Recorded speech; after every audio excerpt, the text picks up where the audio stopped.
welcome to the next episode. As you can see, we've started this off at a very level position. As we talked about before, we've got the left and right skier stringers installed. You'll see that one screw right here. We haven't secured it all the way down. It's kind of important to do that because it changes the levelness of this piece of wood on top. We don't want to do that. Same thing over here. We just gotta have it there to hold this stringer in place. Main thing there. Alright, so considering we've got the back held in level, what you want to do, and this is going to kind of help set you up for some success, is you want to get your square and square up these stringers. This one is good to go. The one on the left side also in good shape. You want to get it somewhat close, because if you are putting your stringer down here and then kind of guessing where it needs to go up here, you're going to be in bad shape, because this will affect your outcome later on, and you don't want to do that. So definitely do some prep work here. Square up these corners as it relates to your floor. You'll be that much closer to success.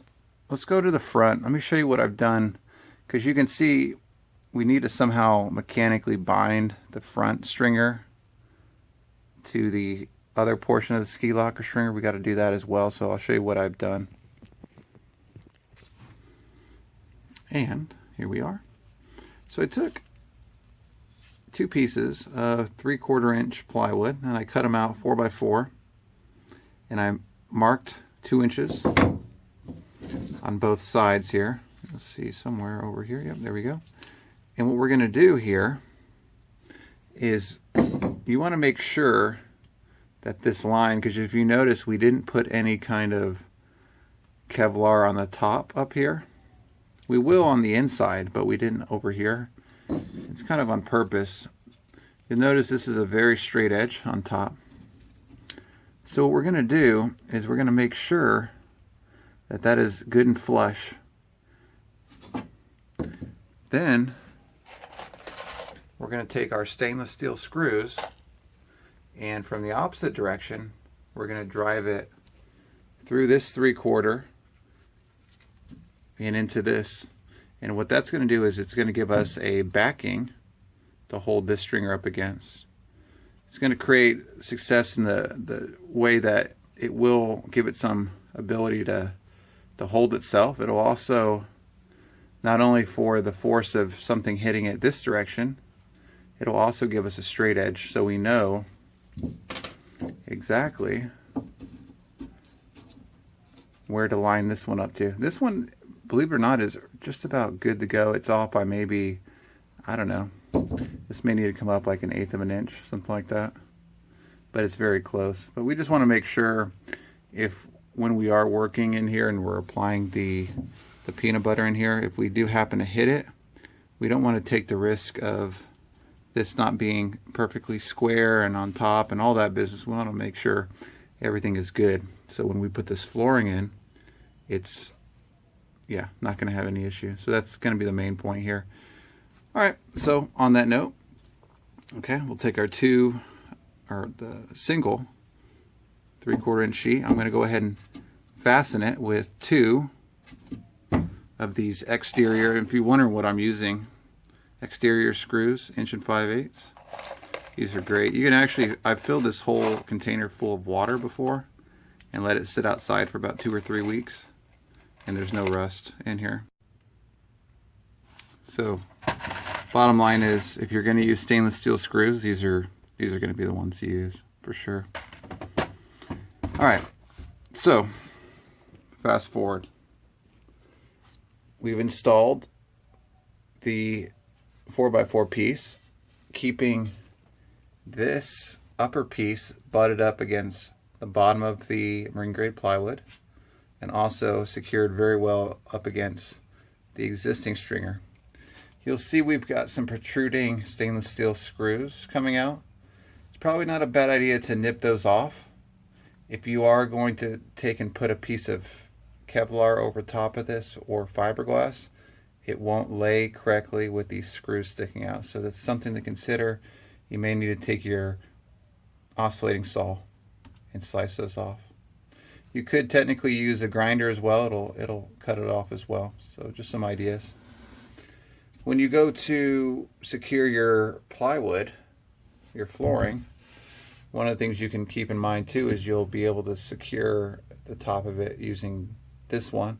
But keep in mind, if you did like I did, now you've got a screw in the way. So make sure you allow for that if you are trying to screw into this one versus this one. I'll probably end up just using this because this one's in the way. All right, let's go to the other side. This gives us a good shot of what it looks like. We've got the 4 screws installed. The thing to consider here as you're watching this, you want to make sure that these two are level, because this represents the pitch of this floor. This side represents the flooring that you're going to install. So make sure this is as flat as possible, because it's the other side of this board is tied off to that 1x2. This will be all its own angle, so you don't have to worry about trying to angle this forward and back. The only angle you need to be concerned with is left and right in the boat. You'll see I've fastened this with 2 screws. This is going to have to be removed because we need to still do our repair underneath, where we punctured through the bottom of the hole. But I did make sure everything was level, it looked good ahead of time, so we knew that was going to be in good shape. Let me show you something else you need to do if you're like me and configuring a ski locker. So this area from your left to right is essentially, if you remember the front, is going to get covered with epoxy, and it's naturally, because the boat is tilted forward, is going to want to run downwards. So at the same time that you're running the stringers for the ski locker left and right, you also want to build the bulkhead and mechanically secure it against your ski locker stringers, because there's going to be epoxy going all over the place in here, and you don't want it to kind of just flow down under where the gas tank would be. Plus, you need to get this done anyway, and it allows, since you have the level floor in place, the template, if you would, in place, you might as well also use it to capture the angle to where this bulkhead is going to be. You can see I've used popsicle sticks. You know the drill by now with popsicle sticks, and this represents the bulkhead. I've only secured it in one little spot right there. So just like what we've done before, is make sure you designate which side is what, so you don't accidentally flip it around the wrong way. So I'll go ahead and write on this fuel tank side and left and right. Easy enough. So this way you know what's what. So I'll go ahead and get this cut out, and just remember, same thing before, you don't need to trace out your top line. Just make your top edge perfectly flat, and then it'll line up with this floor. And obviously you'll see that when you go to install it. You should see it line up right along the top. If you don't, then you may need to slide this one way or the other to make it look right. All right, so here it is. Let's go ahead and put it up against our existing pieces. Yep. You see our little Hydrotech stamp right there. It's pretty neat. Yeah, it fits real good. So what I'm going to do now is, you'll see, I'm just going to double check, make sure this side needs to come up just a little bit. I think all in all, though, in terms of the end pieces, we're right on. What we'll need to do next is we'll need to fasten in some screws mechanically into these sides. This way we know this can be pressed on and we don't have to worry about it falling over when we start putting the fiberglass peanut butter in there and the Kevlar. We want to make sure that these pieces all stay put. So with that, I'm going to go ahead and take my marker on the other side and mark up, and this way it'll tell me my swim lanes, so to speak, of where I need to drill in from to hit this piece here. So I'll go ahead, fasten that against it, draw my lines on the opposite side, and you'll see what I do next.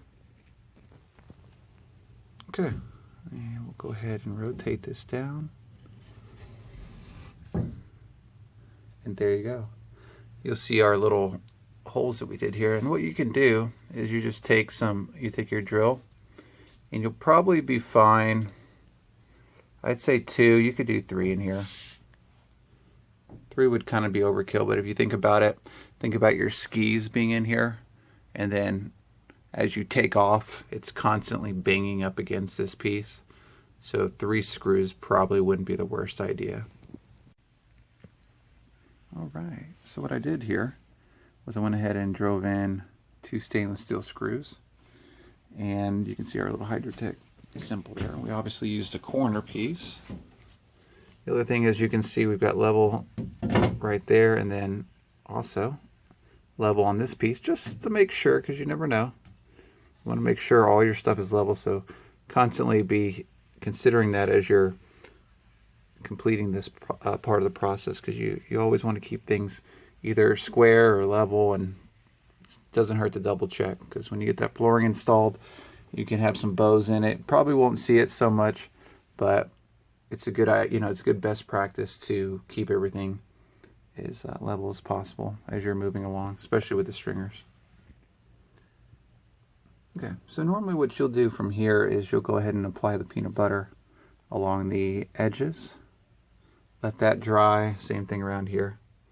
You apply all that and then let it dry, and then come back, do a little bit of light sanding or grinding, and then run your Kevlar or 1708.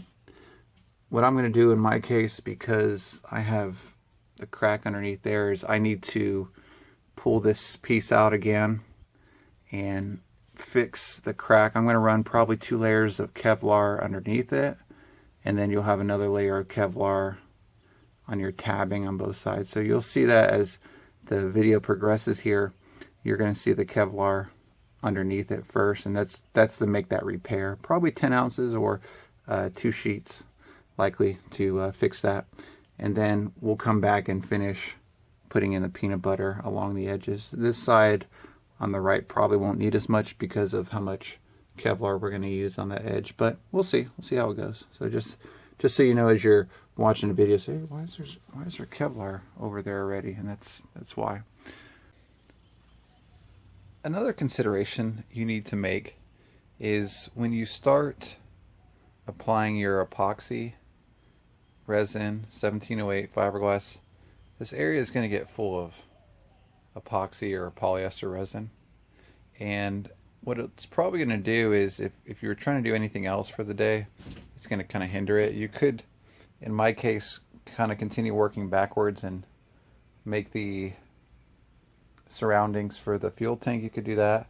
But really what I like to do is I really prefer to work front to back. So I like to get everything to a certain extent done, cover it with the plywood, and then work backwards again. So you'll see where this piece of pine is, that 1x2, that actually is 4 feet. So what that signals is that's where the piece of plywood will stop, and from there I'll make another 4-foot run, and that'll signal where the other 4x8 sheet of plywood is. This way I always kind of understand where I'm at any given time, and I know how my progress is going as it relates to a piece of flooring that goes over the top. So what does this mean? What we're going to do next is, rather than just start glassing, we're actually going to cut the traditional 8-foot stringers that start from the front underneath that forward section where the measuring tape is, kind of in that area. We're going to cut a full 8-foot section, which is going to come past this and actually terminate somewhere out here. Same thing on that side. And the point of doing this is, since there's going to be epoxy all over the place in there, I kind of want to get everything done up front in that section, so as that's drying I can kind of work back here afterwards and not kind of be stuck having to work in that ski locker where there's going to be epoxy all over the place and it gets all over your feet and it's just kind of a mess. So anyway, I'll go ahead now and work on cutting the stringers, and these are going to be those full length 8-foot stringers. Before we can do that, let me show you what we got to do next. Okay, so what I did next was I made another cross piece, just temporarily, made out of pine, 1x2. And what it is it's, if you look at the very front where the stringer used to be, I kind of just measured going all the way back 8 feet. So this kind of gives it an accurate measurement. We're going to go back to our popsicle sticks, as you can imagine. And we are going to use 2 baselines to make sure we have the right height. That one we just installed. We're also going to catch the one that we had been using for our ski locker. And then we'll talk about what we're going to do for the front. Now, as we're considering how we're going to install the stringer up front, what I'm going to do is I'm actually just going to have it flush with this piece. We'll get a lot of strength because we're going to end up bonding this piece of the flooring to this side. So it's not a big deal that we try to make our stringer go underneath here. It's not really that big of a deal at all. So what I'm going to go ahead and do is I'm actually going to start my popsicle stick pattern from the front all the way to the back. And what that'll do is that will allow us to make sure we're getting the right angle captured as we go all the way to the back. So that's going to be the kind of idea. You want to start from the front and work your way back. If you notice so far, really the main things to have in your arsenal, if you would, is going to be that level. You can use 2 foot. Just make sure it's not a very heavy level because it'll end up bowing your wood in the metal. And 1x2 pieces of pine. Those are just basically templates. They're used as temporary braces. We're not going to be using pine in the boat. This is as much pine as this boat will ever see. So that's going to be the game plan moving forward. Alright, so take a look how I started it off. Just barely enough so it could catch underneath it, so I had the right angle and the right height of the wood. So what we'll do now is we'll use the larger popsicle sticks, and I'll just work all the way down 8 feet, or the length of the full length sheet of 3/4 inch plywood. You'll see as I've made my way down, once I got to this first 4-foot section, I went ahead and put a little, I call it basically just like a little checker piece to make sure when you draw your straight edge across the top, just make sure the angle is hitting somewhat close to where that is. I put that there on purpose just to make sure. A lot of times it's within, you know, 1/16 or 1/8 of an inch, which I'm fine with. But I always install that as I make these runs, these really long runs, just to make sure I'm not running into any kind of weird issues. Alright, so I'm going to show you real quick one of my templates on a sheet of marine grade plywood. You can see here what we've done is we've, just like we did before, we made sure that this was at the very tip. And then we run it down. And remember, this is a straight edge we left on purpose because it's kind of hard to get a perfectly good straight edge. Alright, that one meets up. Keep on keeping on. And we tried to make sure it was 8 foot, but you never can be 100% sure, so that's why we put this kind of baseline piece here to make sure that was good. And then this will follow the same angle. So we'll just keep it going and cut just like that with the jigsaw. But this is one of the very first stringers that we're going to cut. It's been a pretty long episode, so what I'm going to go ahead and do is repeat this process with laying out the popsicle sticks on both sides. I'll get both stringers installed, and we'll get it mounted to those 2 pieces of 1x2 pine. Catch me on the next episode. If you're not already subscribed, hit that subscribe button. It's a picture of me riding in the boat. Hit the like button if you thought it was helpful. As always, leave some comments if you have some questions about how I'm doing this. And we'll catch you on the next episode. Have a good one, everybody.